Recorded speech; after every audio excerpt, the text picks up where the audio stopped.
నెల్లూరు రొట్టెల పండుగ ఘనంగా ప్రారంభం కానుంది. స్వర్ణాల చెరువు ఒడ్డున ఉన్న చారిత్రక బారాషాహి దర్గా వేదికగా 5 రోజుల పాటు జరిగే ఈ వార్షిక మహోత్సవానికి ఆంధ్రప్రదేశ్, తెలంగాణతో పాటు దేశ విదేశాల నుంచి సైతం లక్షలాదిగా తరలివస్తున్నారు. దీంతో స్వర్ణాల చెరువు కలకల్లాడుతుంది.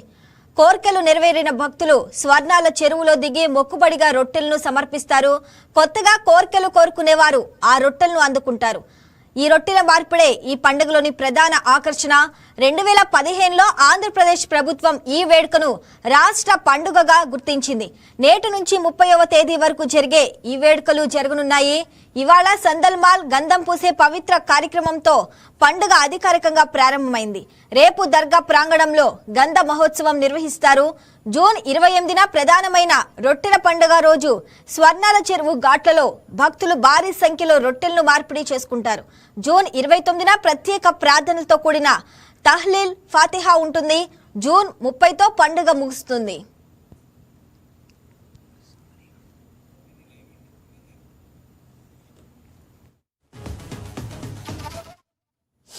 రైట్గా దీనికి సంబంధించి మరింత సమాచారం మా కరెస్పాండెంట్ తేజ లైవ్ లో అందిస్తారు. తేజ, చెప్పండి, ఇక నెల్లూరులో అయితే రొట్టెల పండుగ ఘనంగా ప్రారంభమైంది. ఏడాది రొట్టెల పండుగ అసలు ఎంతమంది భక్తులు వచ్చే అవకాశం ఉంది?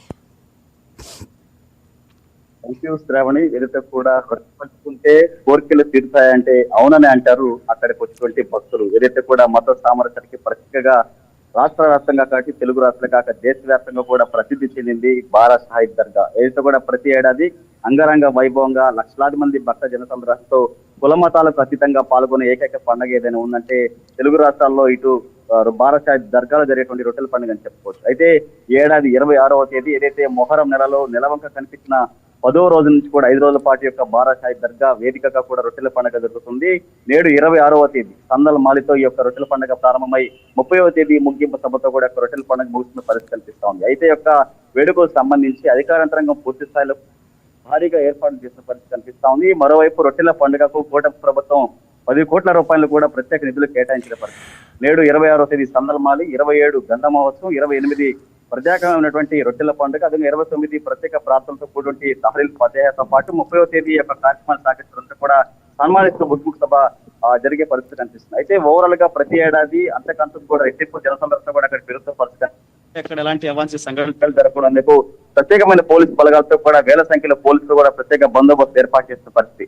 అయితే యొక్క వేడుకలకు సంబంధించినటువంటి ఇటు ఎంపీ వేమిరెడ్డి ప్రభాకర్ రెడ్డి, అదేవిధంగా మంత్రి నారాయణ, అదేవిధంగా జిల్లా అధ్యక్షుడు బీదా రవిచంద్రతో పాటు ప్రత్యేకించి రూరల్ ఎమ్మెల్యే కోటమిరెడ్డి శ్రీధర్ రెడ్డి, అదేవిధంగా జిల్లా కలెక్టర్ హిమాంశు శుక్లా, జిల్లా ఎస్పీ అజిత విజయన్ల నేతృత్వంలో పూర్తి స్థాయిలో భారీగా బందోబస్తు ఏర్పాట్లు చేస్తున్న పరిస్థితి కనిపిస్తాం. అయితే ఏడాది సుమారు 10 లక్షలకు పైగా జనసాంద్రత వచ్చే అవకాశం ఉన్న నేపథ్యంలో స్వర్ణాల ఘాట్ కావచ్చు, ప్రత్యేకించి బోర్డ్ స్పీకర్, అదేవిధంగా ఇటు బారాషాహి దర్గా సంబంధించి భారీ స్థాయిలో కూడా క్యూ లైన్ ఏర్పాటు చేశారు. ఎప్పటికప్పుడు పోలీసు కెమెరా డ్రోన్స్ ద్వారా కావచ్చు, పూర్తి స్థాయి సీసీ కెమెరా నిఘా ద్వారా ప్రత్యేకించి టెలికాన్ఫరెన్స్ తో కూడా సీసీకి సంబంధించి అనుసంధానంతో కూడా యొక్క భారీ బందోబస్తు నేతృత్వంలో బారాషాహి దర్గా రొట్టెల పండుగ జరిగేందుకు కూడా వేడుక రంగం సిద్ధమైంది. మరికొద్ది సేపటి క్రితమే అక్కడికి ఉన్నటువంటి ప్రత్యేకమైనటువంటి మఠ పీఠాధిపతులు కావచ్చు, ప్రత్యేకించి ఇటు ఇతర ప్రాంతాల కడప కావచ్చు, అదేవిధంగా నెల్లూరు సంబంధించి బారాషాహి దర్గా మఠ పీఠాధిపతులు అక్కడ చేరుకోవాలి. అక్కడ ఉన్నటువంటి బారాషాహి సంబంధించిన సమాధులు పూర్తి స్థాయిలో శుభ్రం చేసిన తర్వాత ప్రత్యేక మత ప్రార్థనలతో కూడా రొట్టెల పండుగ ప్రారంభమవుతున్న పరిస్థితి కనిపిస్తాం. ఇప్పటికే మనం ఒకసారి అక్కడ ఉన్నటువంటి విజువల్స్ కూడా చూస్తే పూర్తి స్థాయిలో ఇటు 2 తెలుగు రాష్ట్రాలు ఆంధ్ర తెలంగాణ కాక ఇటు కర్ణాటక, అదేవిధంగా తమిళనాడు, చెన్నై, పుదుచ్చేరి, కర్ణాటక వంటి ప్రాంతాలు కాక దేశ విదేశాల నుంచి అక్కడ భక్తులు వస్తారు. తొలుత ప్రాంతంలోకి చేరుకున్న తర్వాత బారాషాహిని దర్శించుకుంటారు. అనంతరం స్వర్ణాల చెరువులో స్నానం ఆచరించిన తర్వాత గతంలో ఎవరైతే కోరికలు కోరుకున్నారో ఆ కోరిక నెరవేరిన వారు ఆ రొట్టె పట్టుకుని మరొకరు సమర్పించడం అనేది ఒక ఆనవాయితీగా వస్తున్న నేపథ్యం ఉంది. అంతేకాకుండా రొట్టె కోరికలో కోరుకునే వారు మరలా తిరిగి ఏదైతే కోరిక నెరవేరిన వారు ఉన్నారు వారి వద్ద రొట్టె పట్టుకొని మరలా తిరిగి వచ్చే ఏడాది కూడా అక్కడ రొట్టె సమర్పించడం ఒక సాంప్రదాయబద్ధంగా కొనసాగుతుంది. అయితే యొక్క స్వర్ణాల చెరువు వద్ద కుల మతాలకు ఖచ్చితంగా హిందూ మతాల సాంప్రదాయాలు కూడా అక్కడ చేరుకుంటారు. ప్రత్యేక ప్రార్థనలు నిర్వహిస్తారు. యొక్క సాంప్రదాయం జరిగినటువంటి యొక్క రొట్టెల పంపిణీ మాత్రం ఒక కన్నుల విందుగా జరుగుతుంది. పూర్తి స్థాయిలో ఏడాది కూడా భక్త జనసాంద్రత పెరుగుతూ కూడా రాష్ట్ర ప్రభుత్వం ప్రత్యేక నిధులు కేటాయించడం, ప్రత్యేకంగా 2017లో జరిగినటువంటి రొట్టెల పండుగను రాష్ట్రీయ పండుగ కూడా గుర్తించిన పరిస్థితి శ్రావణి. అయితే 5 రోజుల పాటు జరిగేటువంటి రొట్టెల పండుగకు ఎక్కడ ఎలాంటి అవాంఛనీయ సంఘటనలు జరగకుండా పూర్తి స్థాయిలో కూడా పటిష్ట బందోబస్తు ఏర్పాటు చేసిన పరిస్థితి ఉంది. Right Teja, thanks for the updates.